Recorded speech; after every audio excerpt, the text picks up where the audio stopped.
Assalamu alaikum. So welcome back to the second half of our National Uptake Forum. Now we're going to start with the second thematic panel for the day, which is on teaching and learning. The chair for this session is Ms. Shuda Rizwan from National Institute of Education. And we have Deputy Minister Dr. Fatmat Nishan as the discussant from National Institute of Education. So I hand over the floor to the chair.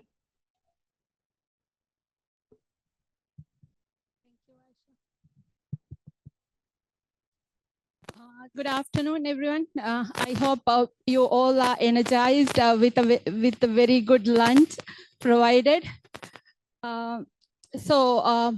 I hope everyone is ready to get the maximum out of the presentations. We have 3 presentations planned for this session. The title of this thematic session is Teaching and Learning. So we have the first presentation is a research project, a multimodal approach to teacher professional development in low resource settings by Fatmat Saeed from Villa College. So I'm sure you all know how these thematic sessions are continued, but I would like to brief once again about how the session will be conducted. But then we also have brought a little bit of a change to how the session will go. So first, the presenters will be presenting the presentations, and after that, I'll be giving you a little bit of time for you to ask some burning questions. I'm sure there will be, like right after the presentation, there will be some very important questions that you may want to ask. So we will be giving you a little bit of time for that, maybe 1 or 2 questions. And after that, of course, the session will be continued like the way it went in the morning also. So let me, and of course, each presenter will be provided with 15 minutes of time. And I'll try to notify the presenters when it is 15 minutes, when it is 10 minutes. And after that, I can't guarantee whether like you will see me or not, but if you look at me, you will see that it's like an indicator that you have 5 more minutes. And after that, when it is 15 minutes, of course, I'll have to stop you because we need to manage time.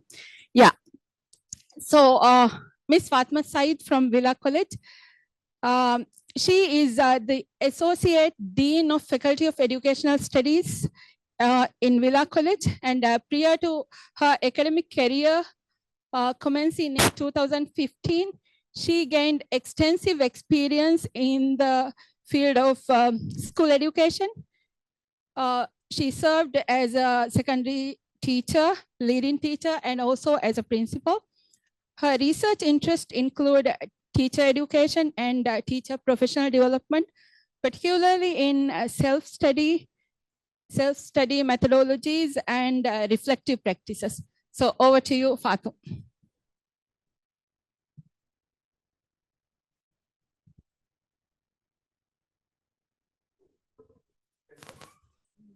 Assalamu alaikum. I'm here to tell you more about the KIX research project we concluded recently, which is basically based on the teacher professional development in low resource settings. In this presentation, I will try to give you a brief overview of our project, main activities, some insights, outcomes, and recommendations, and finally some potential uptake strategies. Well, for others who hear about this project MATPD, for them it could be for them, it might be a research project, but for us who were directly involved in the project, it's not just merely a research project. It was a journey filled with a lot of exciting events, a journey filled with meeting deadlines, writing reports, updating KIX mail, conducting sense-making sessions, developing outcome cases, progress markers. All these are new things that we have learned from this project. Well, it's funded by Canada's International Development Research Center, IDRC. And the main aim of this project is to influence policy, practice, and further research in distance teacher professional development through action research and communities of practice. So in our research consortium, we had 3 groups.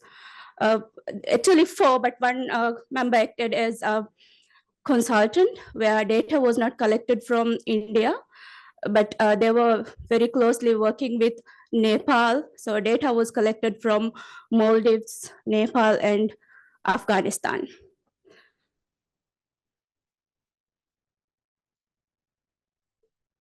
There's a bit of an issue. Give me a minute.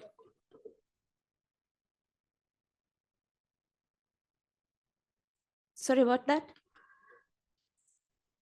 No, still it's not. Still, I'll go ahead. So the consortium, I was talking about the consortium. So we had 4 members, one acted as a consultant, and we collected data from 3 countries. And this slide here describes the main activities that we engaged and which led us to come up with the knowledge products. The first phase of the project was dedicated to do a landscape mapping study. After that, we moved to a capacity building fellowship. And then we simultaneously, we were working on the belief, attitude, skills, and knowledge, that is Basque study. And also there is a compendium of action research, a few case studies, and there's a policy guideline. And finally, a workshop which we conducted for the Maldivian school teachers only. That this is an extension to our project. In the landscape mapping study, what we did was we tried to understand the whole landscape of the teacher professional development, as well as teachers.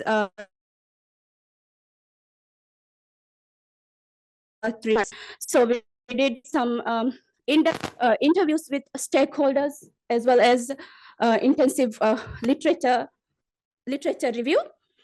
And the country reports are published, and it's available on our websites.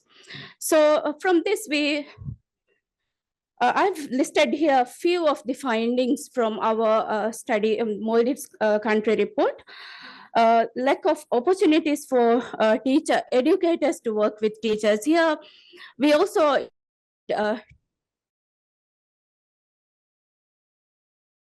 teacher educators, because the work of teacher is much linked with the work of teachers, because the teacher training process is the pre-service part, and then now we are talking about the in-service part. So there should be this link. So that's why we have involved teacher educators here as well. And research culture is something that we need to really work on, especially action research. Our teachers are very new to this concept. And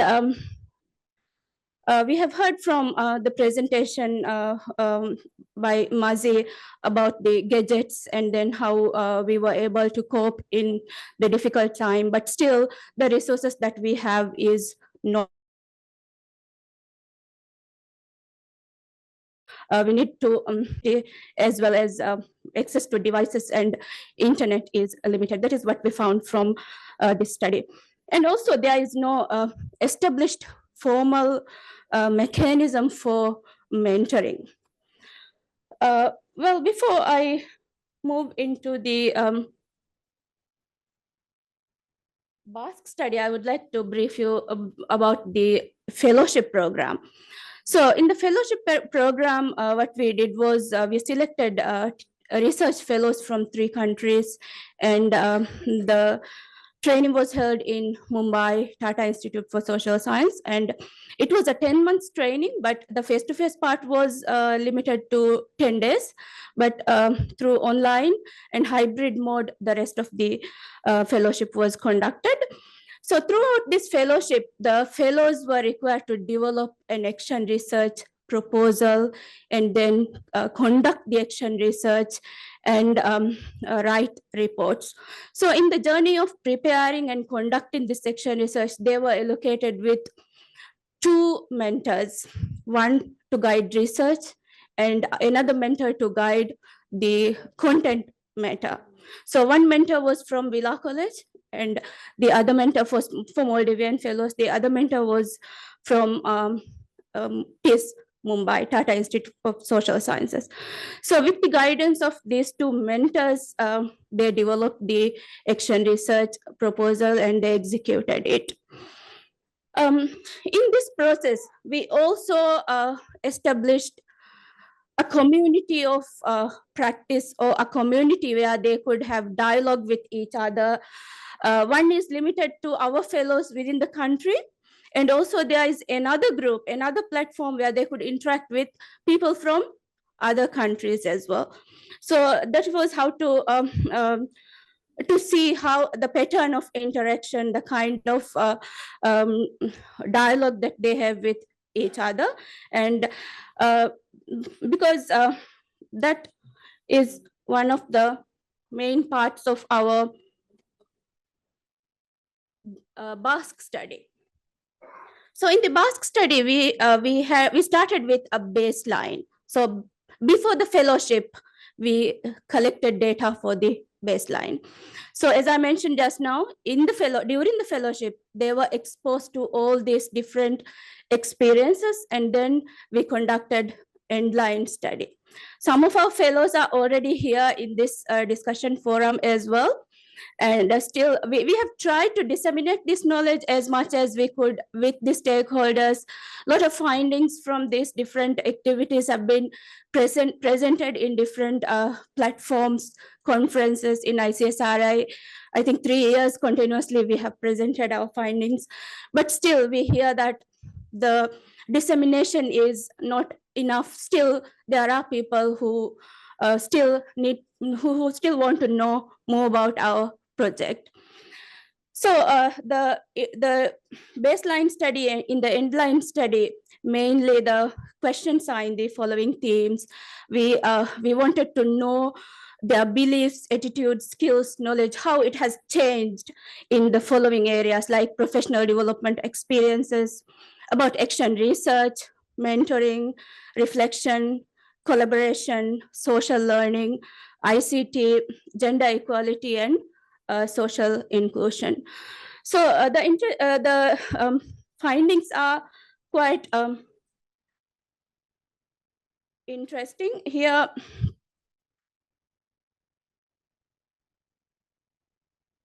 So we have identified that there is a shift in fellows' beliefs, attitudes, skills, and knowledge.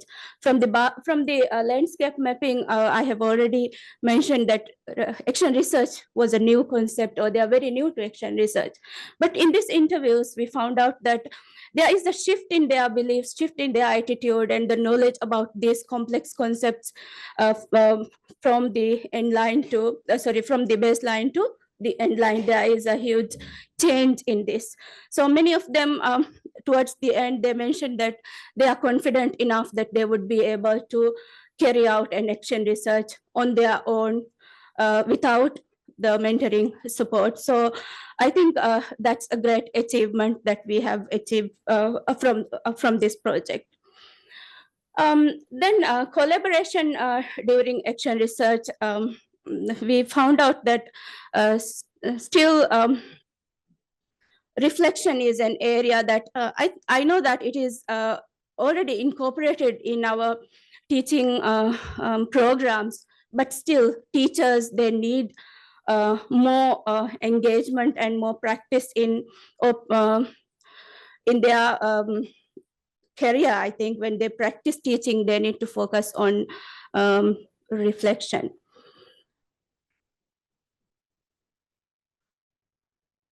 Well, coming to the compendium of action research, here actually in the fellowship, as I've mentioned, during the fellowship, they conducted this action research, and we have compiled it as a compendium, and the themes are based on language education. There are action researches done on language education, mass education, open education resources, science education, peace education, gender education, gender equity, and social inclusion. And there is a total of 42 action research in the following themes together. And it has been launched this year very recently when we started the workshop for school teachers. And it is also available on our website. In addition to this, we also developed knowledge products on case studies. So we developed 2 case studies from each country. One of the case studies, one of which was focused on an individual fellow, the development, the lessons that they have learned, their journey in the MATPD project. And the other action research was focused on different themes. Like in Maldives, it was based on the language education. From the action research that has been done on language education, we have developed a case study. And in Afghanistan, it's about gender equality and social inclusion. And in Nepal, it's about science education and TPD. In addition, there were 3 guideline documents, one from each country, which identifies and recommends areas for improvement in TPD practices and distance learning. Shuda has shown that 1 minute for me. So here are the recommendations, few recommendations that I have developed from the project. And mostly it is related to mentoring process. OER is a new concept, so we need to institutionalize on how to use OER, as well as strengthening reflection, and establishing professional learning communities within our school system, and also about introducing action research in their practice. Here I have included some uptake strategies, like stakeholders engagement and collaboration, some things that we could do, and supporting uptake through dissemination of findings, as well as the area of capacity building, some activities that we could engage in. I think that is all I have. Did I take more time? No, thank you very much. You are sharp on time. Thank you very much for that. And also thank you for the very comprehensive presentation. So it is time to ask 1 or 2 questions. Yes. Yeah. If any one of you has any questions to Fatum, please. But then, of course, you will get this time again after the discussions speech. So, yeah. Anyone?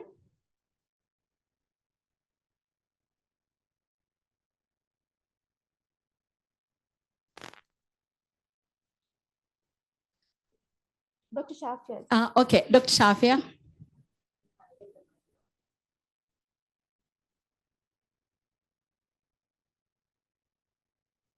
Your voice is audible from I think so. I'm just wondering, because you mentioned 42 action research. Are they all published? Yes, it's in a compendium. In our website, it's there. Can you show the slide? I just want to refer to those ones. Well, it's not very comprehensive, but we have given a summary of the action researches. We will be developing it into research articles, journal articles. We are working Okay. on that. But by going through the compendium, you will get an idea. So of- summary reports are Summary there. reports are there. Yes. Thank you. Okay, thank you for the question, Dr. Shafia, and also Fatum for the response. If we have any other question, yeah, Dr. Visal, please.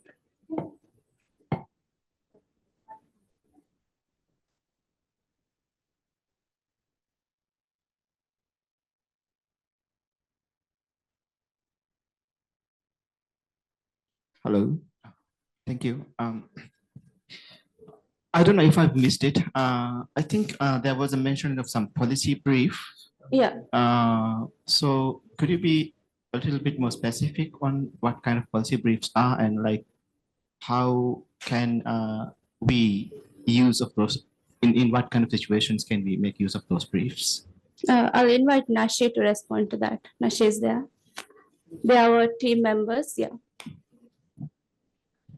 So, yeah, thank you, Fatum. So, yes, we have two policy briefs. One is in the very initial stage where the landscape mapping was done. So, we have developed one policy brief, and afterwards, then there's regarding the BASC and on how we have done the fellowship and everything. So, it will be available in our website.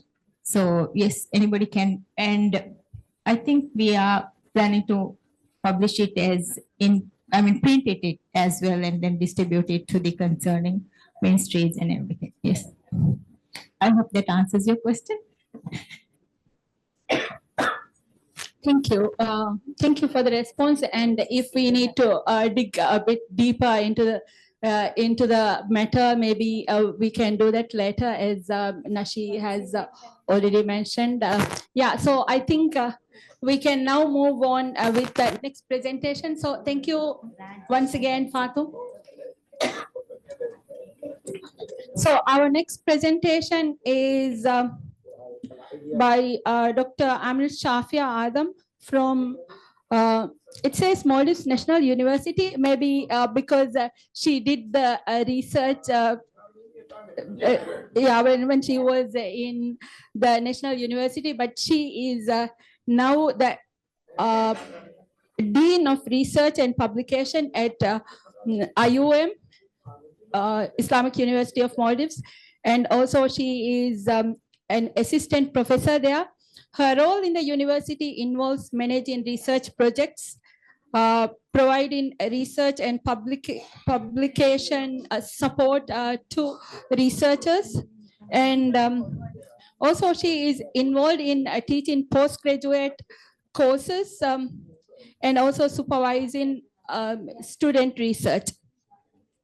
Dr. Shafia has a B.Ed and an M.Ed in education, and her PhD was in the area of digital technologies in teaching from University of Waikato, New Zealand. Dr. Shafia is a very passionate educator, very, very actively involved in teacher education, teacher professional development, research and publication. So over to you, Dr. Shafia.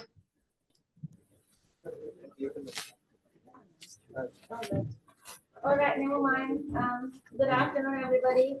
No, after lunch, you all are feeling sleepy probably. And then I think my voice is very beautiful today because of the cold that I have. And today I'll be talking about Fahi-Ashi, as Dr. Rasha mentioned. Fahi-Ashi, actually a very interesting name for me because Fahi means facilitation. Ashi means where you gather around to discuss matters that concern you. So my presentation is about Fahi-Ashi, but this is part of a work that we have completed during one of the learning cycles that we are a team of 6 members were in the group, 2 from Maldives National University, 2 from Islamic University, and 2 from the Ministry of Education. Haula and Wisama from Islamic University, Zuhruban and Shibana from Ministry of Education, and Dr. Ahmad and myself from Maldives National University at the time. And just to give you a little bit brief about our education context, I think the time when we did the product, the knowledge product, the number of teachers were about, as reported in 2018, it was 9,000. I think now it is 10,000 something, 10,783. So we are talking about teachers here, teachers' professional development. The population of teachers, as you could see, why is it going back? I didn't actually press. All right. Our education system starting from preschool up until grade 12, all teachers are part of this story. So we are talking about what is happening with teacher professional development in our country. A little bit background about teacher education it's a bit slow. I don't know why. Okay. So TPD in the Maldives, teacher professional development in the Maldives, there is 15 hours assigned for all teachers to complete during a year. For teachers to complete. That is part of the policy, professional development policy in the Ministry of Education. But I was interested, I mean, we were about 6 people, we were talking about our experiences taking PD, we were checking the policies, we were really having a reflective discussions on how these things happen, I mean, in the school. And all the members in our team were active members who were taking PDs for schools at different regional areas. And by looking at what is happening, it was interesting to found, I mean, we were talking about what exactly the teacher professional development is leading to, or what is the outcome of those PD sessions. And a huge role is placed on this policy, as it says 15 hours. So at the end of the day, or maybe at the end of the year, after 15 hours, what is the outcome of the teacher learning? That was the big question that we had. And some of the things that we identified through our SWOT analysis, we did 4 layers. I don't know, it's not my issue here. Definitely my brain is working, but this thing is stopping me. So 4 layers are there: geographical challenges, infrastructure challenges, organizational challenges, and the last, pedagogical challenges. Particularly looking at pedagogical challenges, there were a lot of scenarios we discussed. What could that mean? I mean, the person who comes to the session, the facilitator, what is the main thing that this facilitator is doing? Is it a lecture style? Is it activities? Is it like in a room where 200 or 120 people in an afternoon where everybody is sleeping, 2-hour session is carried out? What is the outcome of that session? I mean, recently, just last week, I went to a school to take a PD session. In that school, I was about 1:30, my session started. Up until 3:30, it lasted. And the 120 people in the room.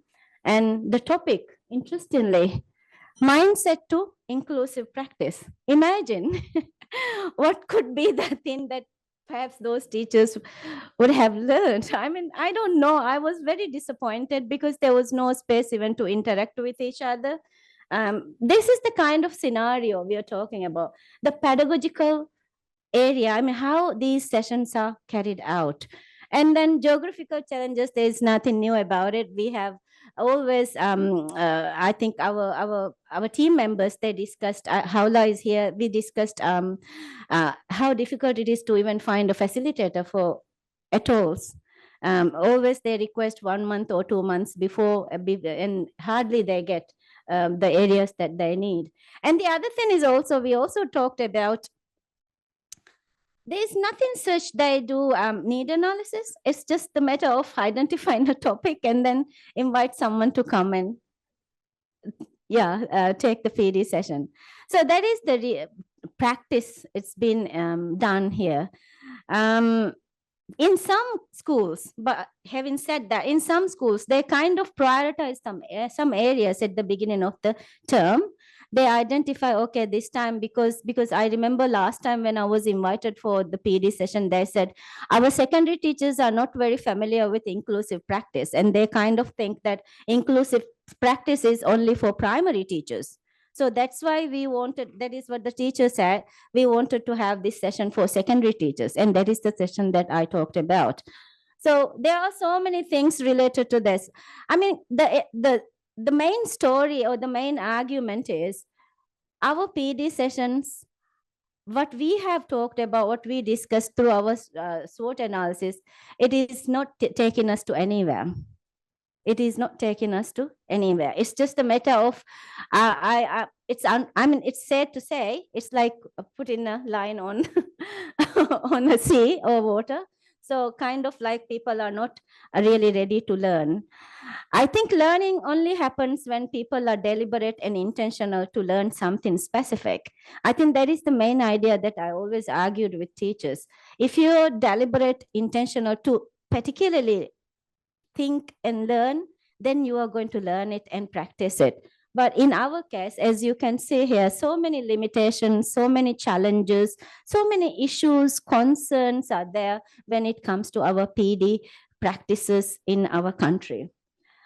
All that, keeping that in mind, we started talking about, so what is the thing that we can do for this? We are talking about the geographical nature, dispersed or scattered islands everywhere, and then not having enough facilitators, and a lot of infrastructure issues, and so many things are there. So having thought about all that, and we thought we need to come up with a continuous professional learning platform, because all the ones that we talked about or we discussed in our brief here, in our knowledge product here, is because PD sessions are carried out as one of sessions. It's not connected to each other.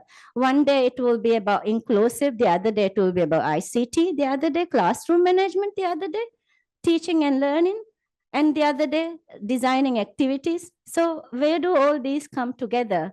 Do you have a plan that teachers become really proficient or efficient in doing something for the semester or for the term? So we came up with this idea, having a platform, designing a platform, particularly an online platform where teachers can have their own space and pace their own time, come up with what is it that they want to learn. Because one thing that you could see here, teacher MOOCs. So our ultimate idea is designing many MOOCs, many online short courses for teachers, and then teachers can decide what courses that they want to go, depending on their subject area, depending on their interest, depending on their concerns or challenges. And then we also talked about teacher portfolio. I think this is something that we didn't talk much about. In many countries, like I think TNR, like Teacher Repository, and Mahara in New Zealand, there are so many platforms that teachers can always come together as a PLC, professional learning community. They share and exchange their resources between and across different parts of New Zealand. And they are also available for other countries as well. But we don't have any platform like this. And the other thing is Teacher Buddy. Teacher Buddy is because we wanted to highlight that reflective thinking and reflective practice and reflecting about their own work and talking about their journey, talking about their concern. So all these 4 T's, part of Fahiyashi. Fahiyashi, as I said earlier, it's about facilitating a discussion that matters to the teachers. That is the meaning of Fahiyashi in the paper. So what's the medic time? Yeah. So Fahiyashi is actually giving us a lot of insights, because it aims to strengthen teachers' professional development. They share stories. It allows them to have that platform that teachers can collaborate with each other, share and exchange thoughts and all that. And it models also addressing the existing challenges. Existing challenges means the thing that they are having at the time of their decided courses or decided or any other. So the 4 T's is teacher MOOCs, teacher portfolio, Teacher Buddy and Teacher PLC, Professional Learning Community, these four together is combining and designing this platform where teachers can have an opportunity to be part of one platform. So it means our teachers, 10,000 teachers, 10,700 teachers going to be part of this platform, and a lot of benefits. We can even do research on what they share on the platform. And I know teacher MOOCs are going to be an expense, because when I did the budget also for this one. When I did the budget, it was the most expensive thing to design or create MOOCs for online learning, for teacher learning. And the other things, I think it's part of repository like, or an online platform. I was thinking about when Dr. Ahmed was talking about EMIS, why not this to be part of it? Because EMIS is about education information system.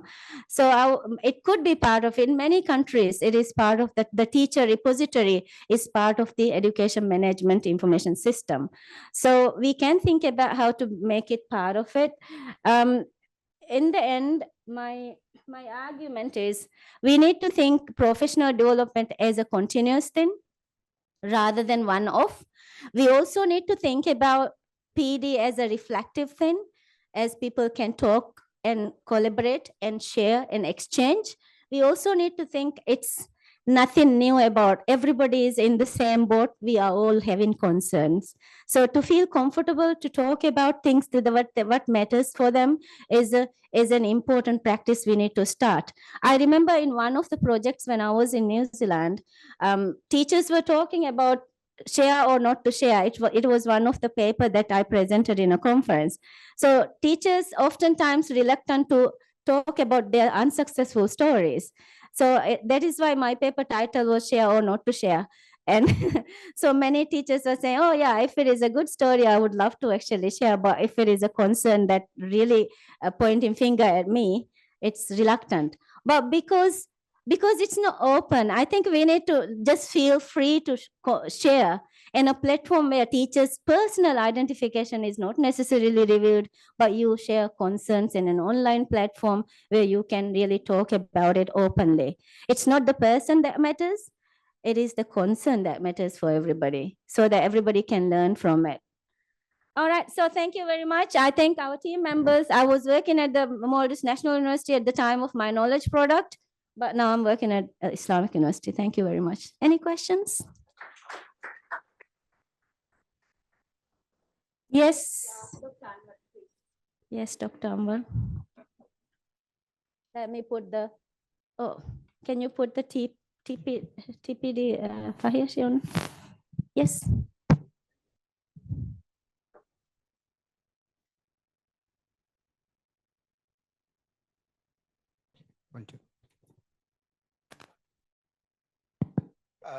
Thank you very much. It was a wonderful presentation.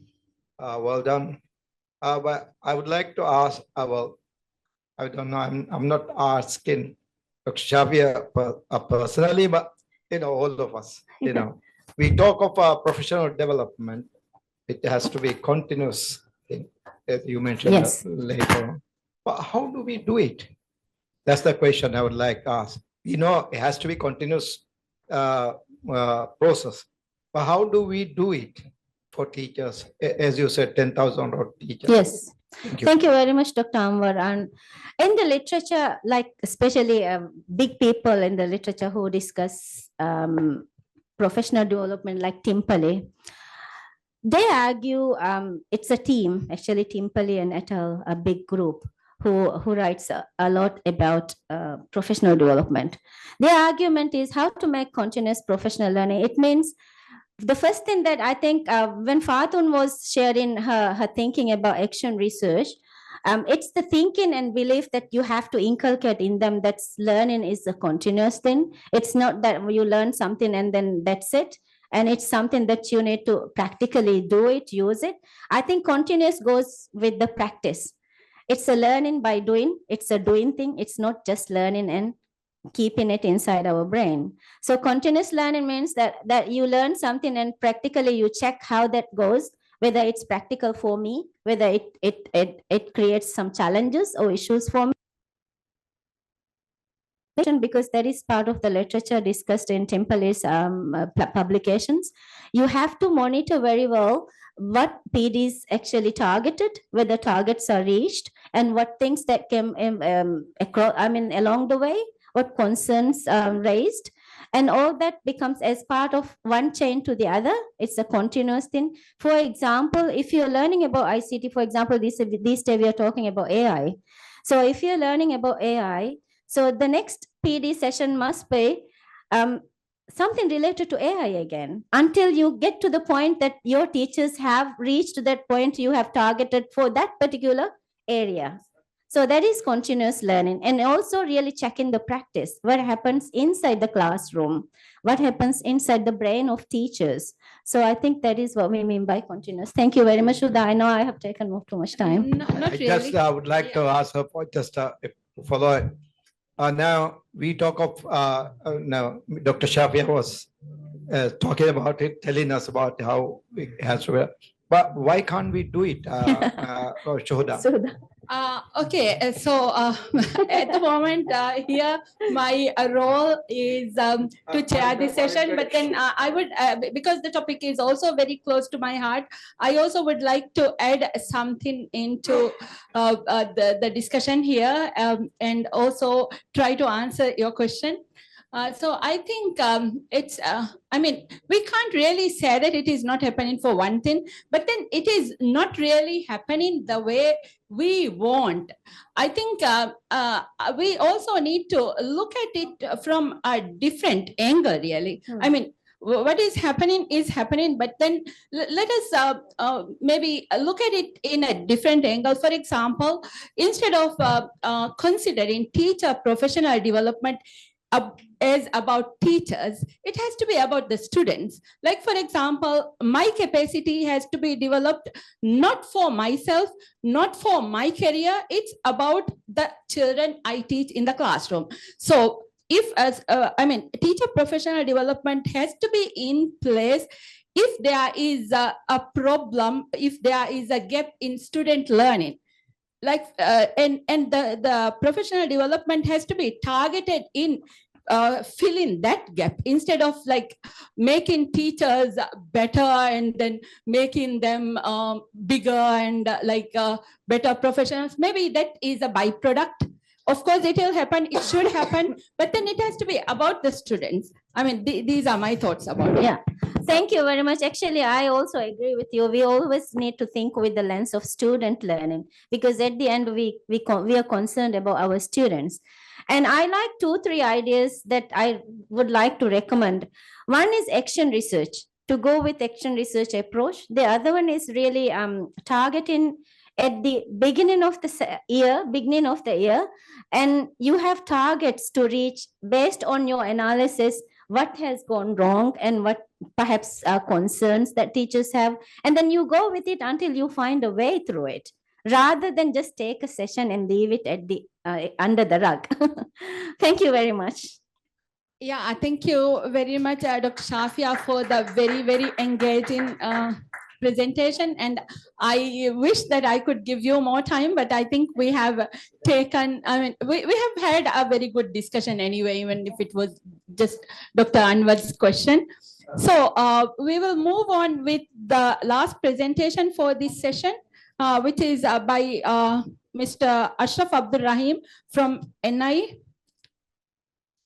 So he is going to present his work, or his experiences rather, about a learning cycle that he has participated, and also about the rapid customized country support that he did with KIX on integrating 21st century skills in the curriculum. So Ashraf Abdul Rahim works at NI as a curriculum development analyst. Before joining NI, he was a dedicated economics teacher. Ashraf is also a very important member of the curriculum development team at NI, and works very closely with schools as the lead for business stream subjects. Ashraf also looks after the entrepreneurship unit of NI. So over to you, Ashraf. Bismillahirrahmanirrahim. Assalamu alaikum. Ish mentioned, I will be looking into two components that one is learning cycle 3 and the that is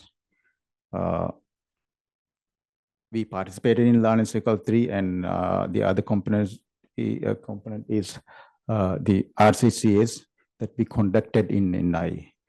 So actually it was the pandemic period and we lost so much. We lost even a sense of normalcy. We lost 34% of our GDP, that is 35 billion rupiah. But of course, there are at least 5 Maldivians who gained during that period. So myself is one of them. And Dr. Nina here and Dr. Sharifa from IMU and Ms. Mazina from UNICEF and Gulfishan, Ms. Gulfishan, my colleague, and myself. So that was learning cycle 3, was on integrating 21st century skills into curriculum. And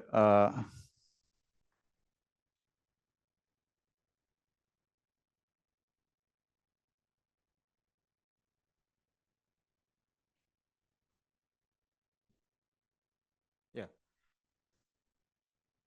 So the objective of the learning cycle 3 was to support the countries to conduct need analysis and need analysis of the current present integration of skills into the curriculums and develop a curriculum reform strategic plan for future integration and provide resources to aid the plan that we make and build capacity to implement the plan.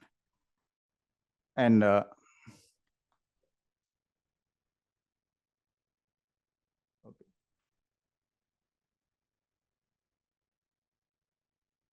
outcome of that was the knowledge report that we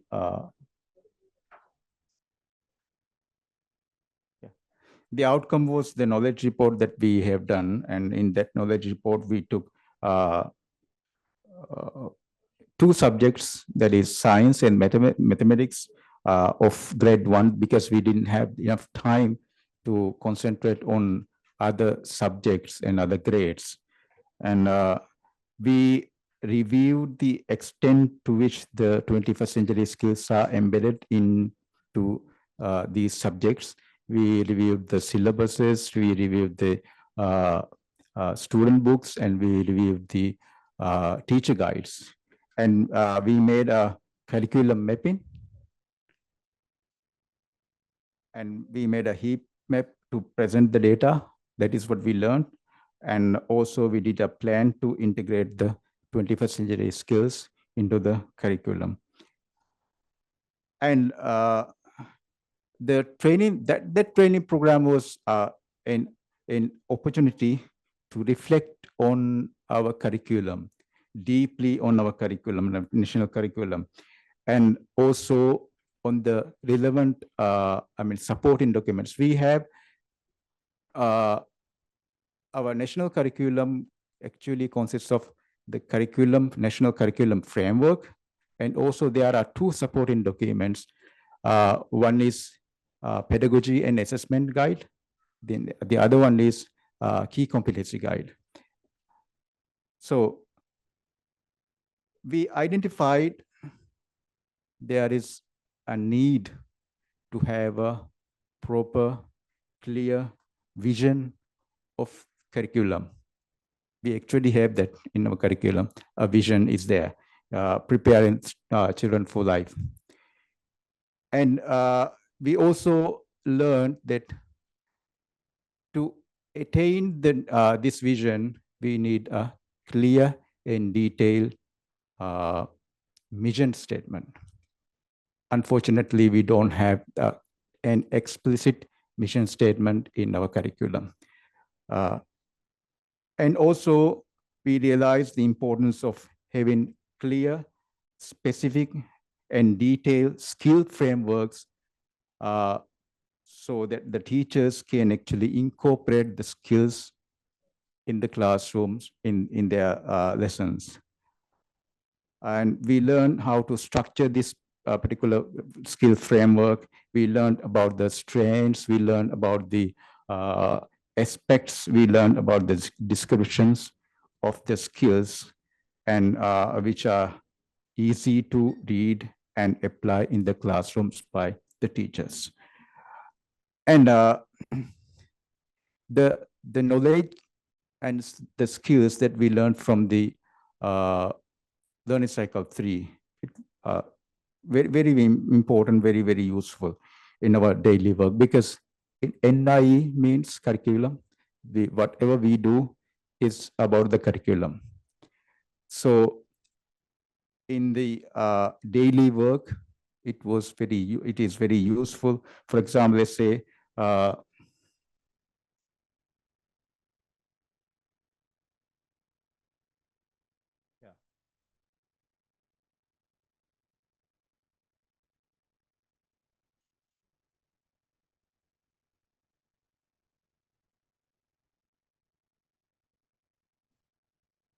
for example, lately we have been doing we have been trying to introduce a subject called Gaumiyat, which is nationalism or citizenship. And also the government is actually trying to implement the creative economy, start a creative economy in Maldives. And for that, we had to do curriculum mappings. We have to present the data to the policymakers, and we use the knowledge, the skills that we gained from the learning cycle 3. And as I mentioned, we have we have actually shifted from a content-based curriculum to competency-based curriculum. And there are 8 key competencies in the curriculum, which are not being implemented as we intend. That is because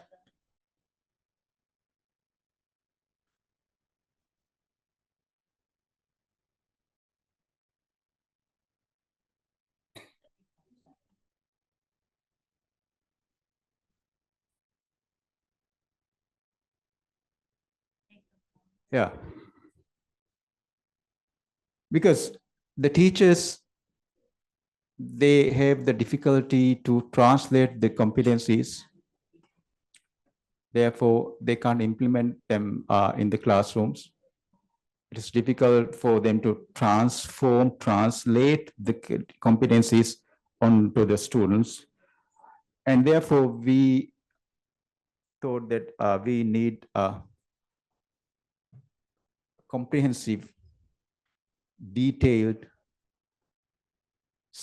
skill framework, just as we studied in learning cycle 3. The ACR skill frameworks are there. So just like that, we need a skill framework.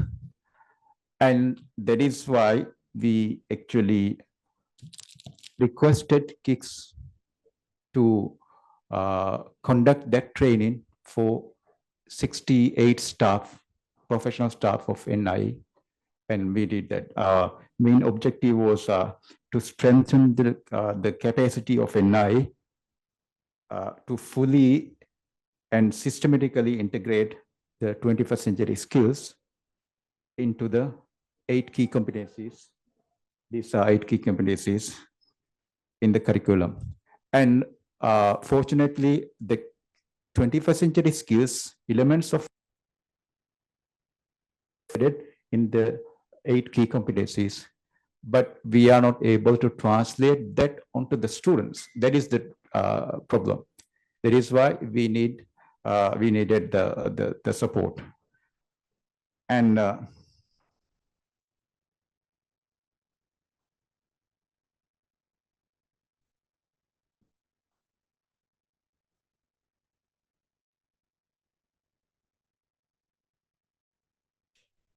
so the training was in, let's say, the modality. First, we had an online 4 days online session. 4 days. For 4 days, we had online sessions. That was on 21st century skills, the ACR's frameworks. And after that, we had an in-person training. Dr. Claire came to Maldives, and we had the training in Tajuddin School. We focused that training on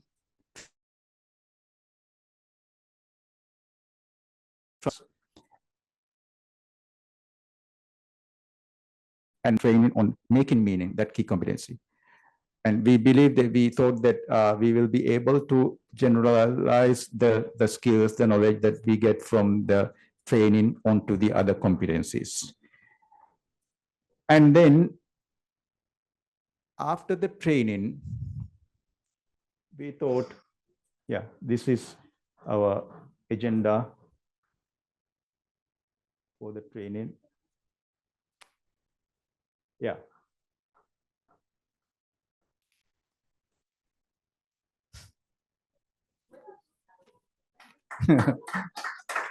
Yeah. Yeah, where are the...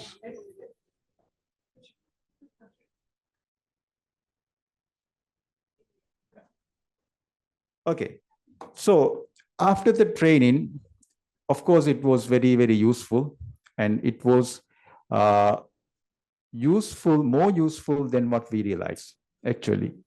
But we actually, we also realized that the training was not sufficient. That 4 days online training and 2 days in-person training is not sufficient, because we want our curriculum team, the professionals of NI, to be equipped with the knowledge and skills to transform the competencies into the skills or competency frameworks. And for that, we need more training. Therefore, I have mentioned that similar to learning cycle 3. So we need a training just like the learning cycle 3 for all the professional staff of NIE. And after that, we will need to actually train the teachers. This professional staff will have to train the teachers. And for that also, we will need the training. And after that, the teachers will have to be trained first on the competencies and also on subject specific areas. The teachers will have to be trained, because competencies are also embedded in the subjects. And we can't actually teach competencies as stand-alone competence. We have to integrate infuse into the subjects. So we need subject specific sessions. Also, we will have to refine the key. It doesn't mean that we have to change the competencies, but the way that the teachers actually take the meaning out of the competencies, we have to actually refine those things. And then we have to develop the resources, educational resources, lesson plans. The resources should be aligned with the established skill frameworks. We are actually in the process of converting the competency guide into a skill framework. So the resources will have to be aligned with the skill frameworks. And we need a monitoring mechanism where everybody will have to come to the same consensus. QID, NIE, Ministry of Education, DPE, everybody. So comprehensive monitoring mechanism will have to be there. So that's all. Thank you.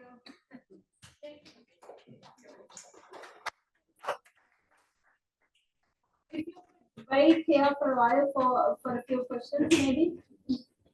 Yeah, so do we have any questions for Ashraf, please? He has explained his whole journey of participating in the learning cycle as well as the RCCS. And then, of course, he also explained to us the next steps he has in plan. So, regarding these two different activities, if you have any questions, or maybe if you have comments, I can see a lot of NI colleagues who participated in the RCCS are here. So, if you have some comments, also please.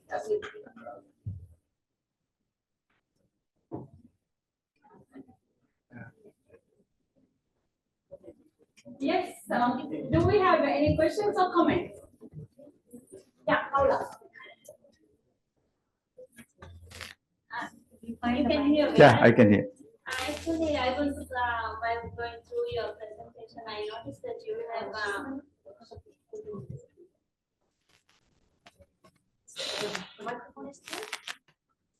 There's one there.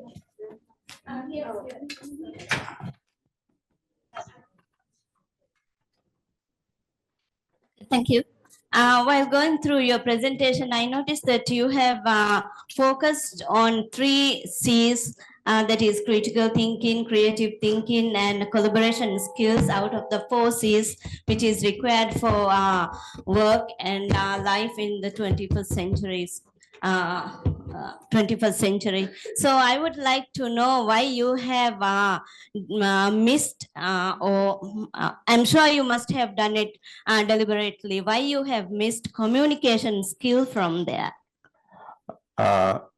Actually, we have been doing with ACR, and they have the skill frameworks they have made for these 3 skills, and we actually talked about the communication in the learning cycle. They said that they are in the process of making a skill framework for communication. So that is why actually we have focused, because in learning cycle 3, we focused on 3 skills. That is why. But communication is important. We have the collaboration and everything in our competency, key competencies. So it's important, of course, but that is the reason. Thank you. Thank you. Any more questions? So if we do not have any more questions, maybe, yes, thank you very much. Yeah, thank you. I would like to hand over to... Thank you. I would like to hand over the floor to Dr. Nishant, the discussant of this session, to present her thoughts about the presentations and open for discussion. Thank you. Thank you, Shota. This session has concluded with diverse topics, very focused on teaching and learning, which is a very huge and major and very crucial aspect in children education. I will start with the presentation which was on multimodal approach to teacher professional development in low resource setting, which was presented by Fatma Said of Pila College and in the study done by her team. This study was able to actually identify the gaps in the professional development and how we are currently conducting the professional development, as well as how diverse technologies can be used as a modality.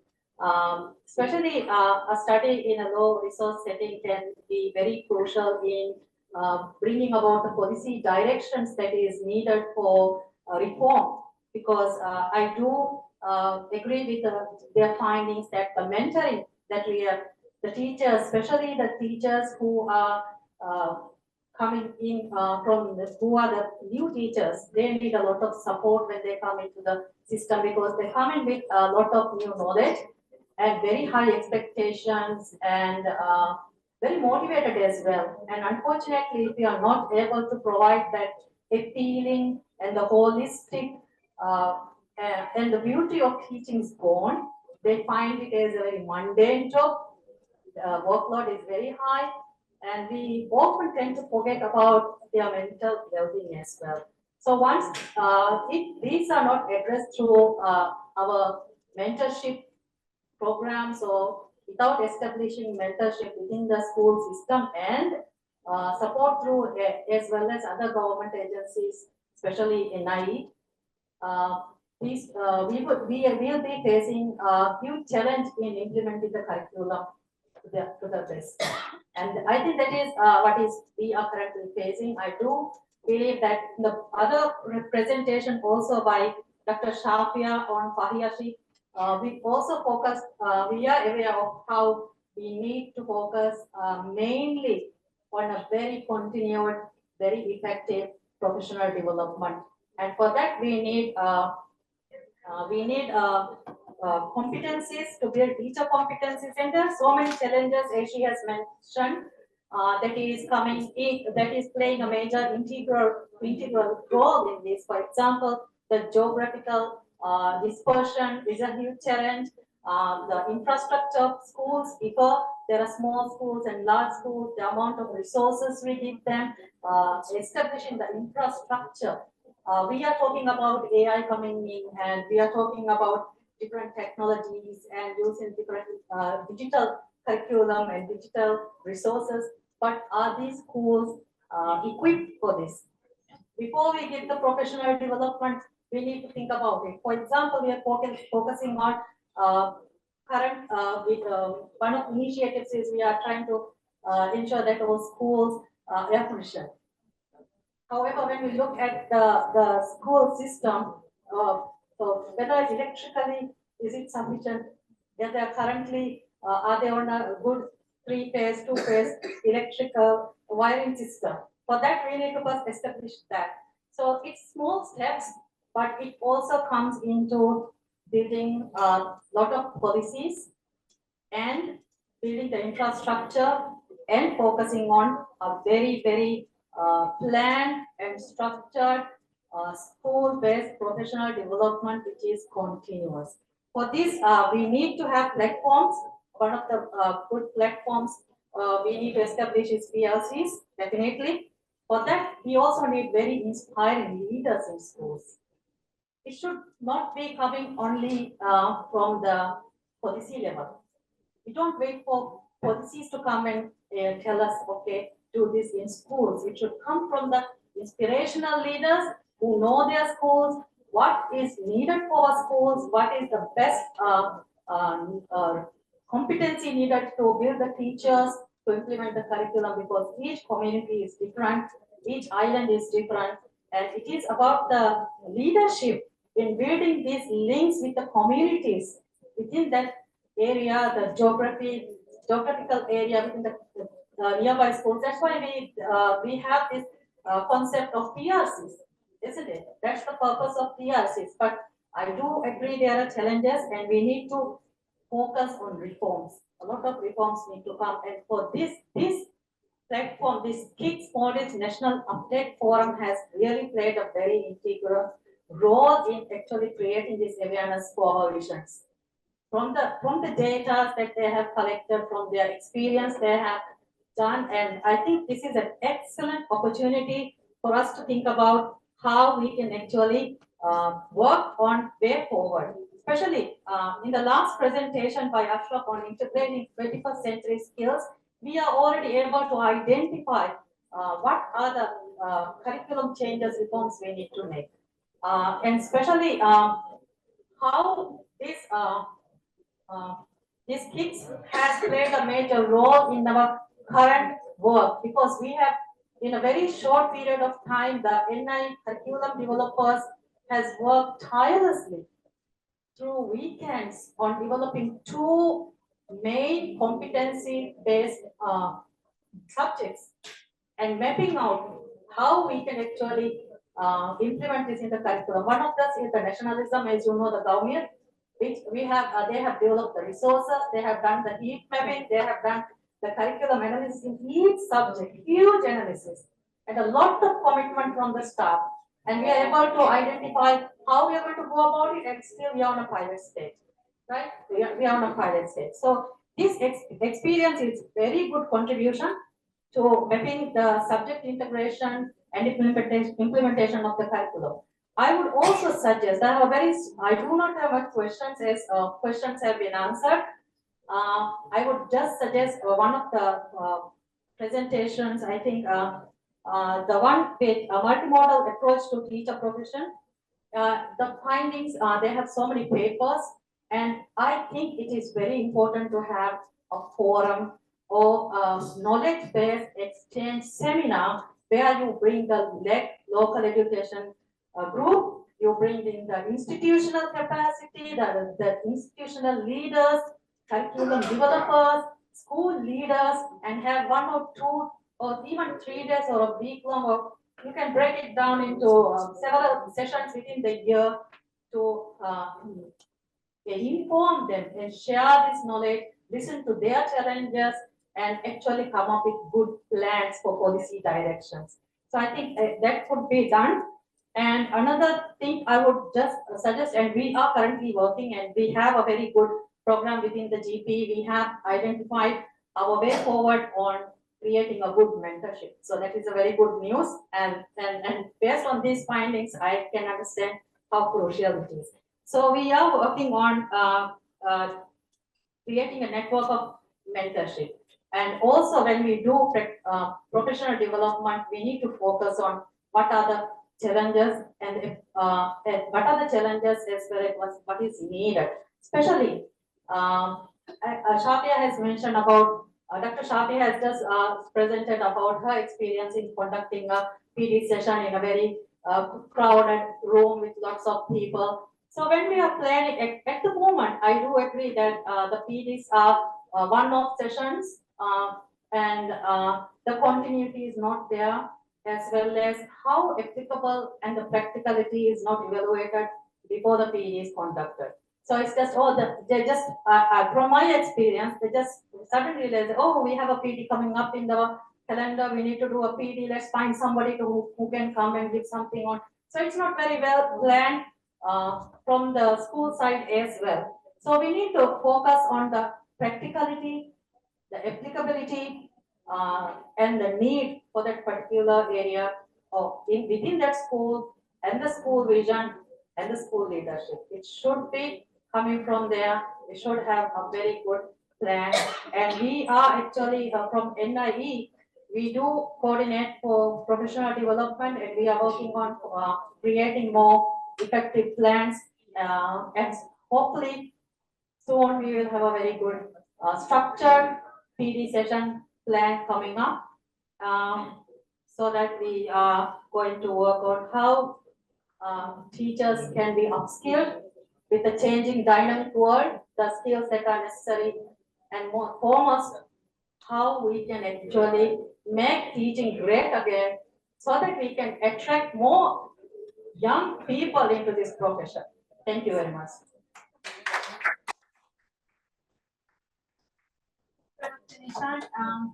So once again, I will open the floor for questions or thoughts about the presentations, or maybe like for the topic of teaching and learning in general.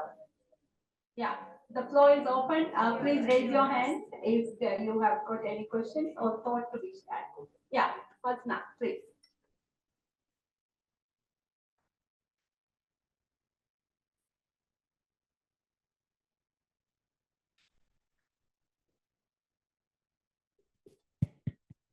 Thank you, Shoda. Thank you, all the presenters, for very insightful and comprehensive presentation. I think we have been talking about the teacher professional development, and then as one size fit all PD days. But then the question is, I think the Ministry of Education's the purpose was first to create first that PD is important for teachers. I think that was the main idea. Why? But now I feel like, is it time for us to remove that?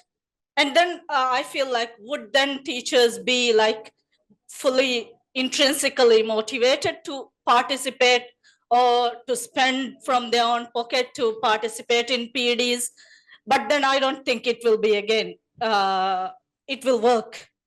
So just a crazy idea came to me, so I thought I would share. So our teachers all have the G Suite. Why not we ask the teachers to create their own site? They don't have to pay anything. And then the leading teachers or the principals can like continuously can monitor what they would do, because then it will be what they would want to do as their PD. And then I think then we can say that, okay, it's not one size fit all. Someone is coming, and but because if they have to, because if we are always in the comfort zone, we won't grow. Then that's why we say don't be a settler. So we have to always be in a little stressful place. So I think if we ask the teachers, maybe upcoming PD day could be the day that all the teachers create this website.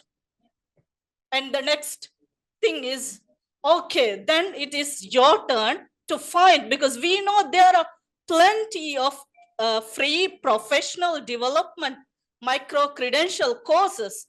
I know Iris, which is from Vanderbilt University, where I had some professional development a few years before. They are offering free, it's free, it's in their own pace. They can participate. There are how to communicate with parents, how to like deal with special need children. The topic is like infinite. So I think maybe this is one way we can think about it. Just so I just thought, yeah, thank you. Thank you, Fatma. Deja vu, and I'm sure Dr. Nihan would have a reply to that. Because we had the same discussion yesterday. So.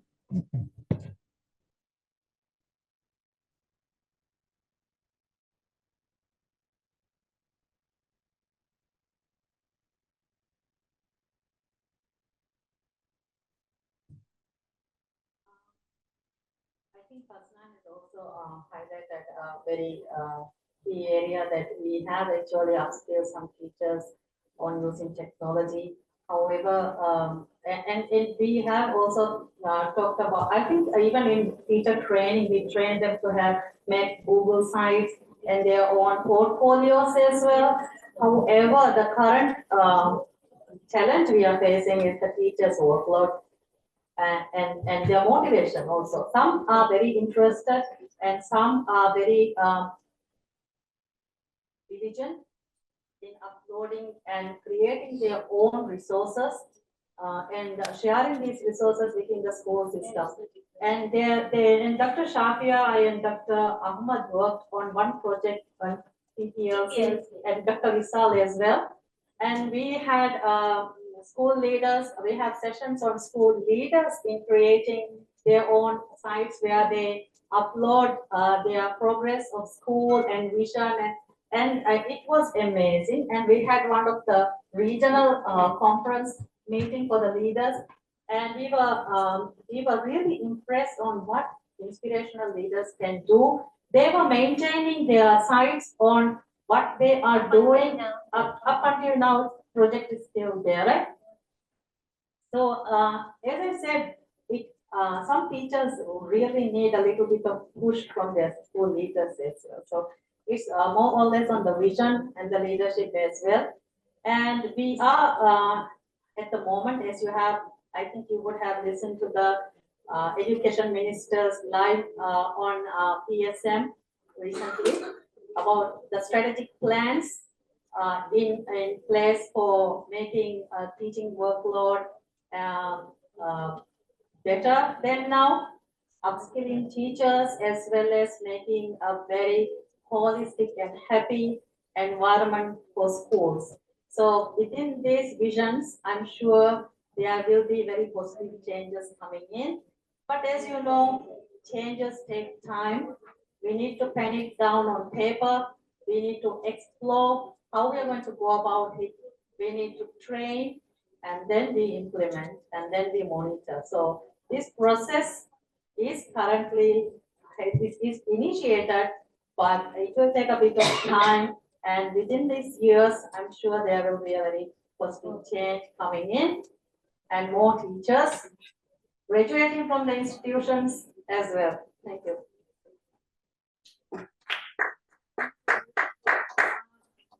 I'm sorry, we have to actually close the session, but then if part of your question is really burning, maybe I can give you the opportunity to ask a very quick question. Well, it's not a question, yeah, please. Yeah, okay.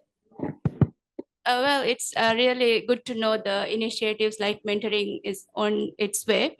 The other thing is you mentioned about disseminating the findings of our research. So as you are the guardians of the schools, teachers and school principals, if there is any platform that we could share these things with teachers, you could always let us know. We are ready to be there and share it with them.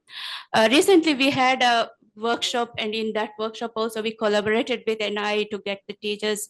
Given the workload of the teachers, it's very difficult to have a workshop of the capacity that we want, but if as you are the guardians, you would know when and where it is possible. So please let us know. We are ready to be there. Yes, definitely. And as Fatum has mentioned, recently after I was at NI, we collaborated on getting the teachers for their work, for their project as well. And one thing I forgot, not forgot, but I want to still highlight is in their project they talked about how about action research, and this is very important for teachers. And we need to create that motivation and love in teachers, even as us as educators, in engaging ourselves in action research as practitioner research, because then only we will be able to be in line with all the pedagogical changes that is coming in, innovations that is coming in, and then transforming education for preparing students for life. Thank you. Yes, thank you very much, Dr. Nishan, for being a great discussant, and you have highlighted very important points from the three presentations, and also like highlighted on how we can go beyond this. So thank you very much for that, and also the presenters for the wonderful presentations, and also to you all for being a wonderful audience to listen to and engage in the discussions. Thank you very much.